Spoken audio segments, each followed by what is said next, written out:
Maayong bungkag, Mindanao. Andito na po ang inyong lingkod na tagapaghatid ng balita. Ayon po sa sinasabi ni General Torre na mas marami daw po ang sumang-ayon at sumuporta sa pagkakahuli ni former President Rodrigo Duterte. At ayon pa sa kanyang mga sinabi na mas marami daw po ang sumuporta sa aksyon. Hindi lang daw nakikita. At ito po, pakinggan po natin ang kanyang mga sinasabi. Mas marami ang pabor sa kanyang aresto kaysa sa kalaban. Maingay lang yung kanyang mga supporters. Pero ang mga supportive sa action ay mas marami. Oh, ayan po. Sinasabi po nito na mas marami daw po ang sumuporta sa aksyon. Kaya hindi lang po daw nakikita. Ito po, panoorin po natin. Ito po ang kuha ng live stream namin.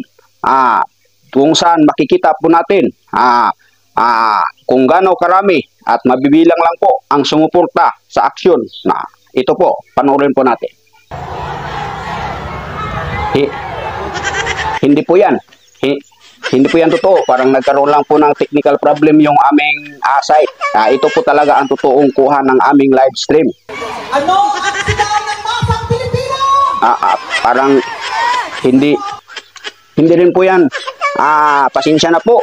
Mga tagapagpanood, parang nagkaroon lang po ng kunting problema sa aming site.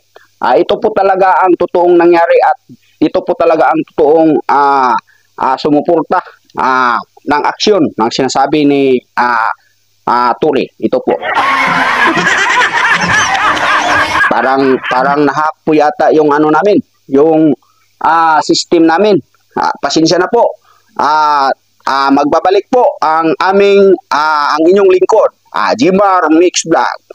A few moments later. Ito na po. Nagbabalik na po ang inyong lingkod.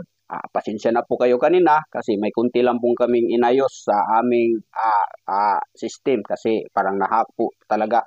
Ito po talaga ang totoong live stream na kuha ng aming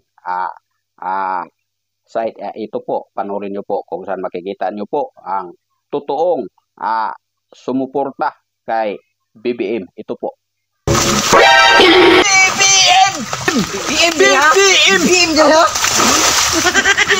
Ayan po.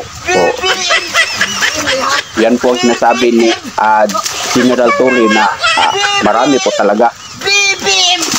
Isa lang po, dalawa lang po yung nakikita pero marami po talaga yan. Yan lang po. Maraming salamat.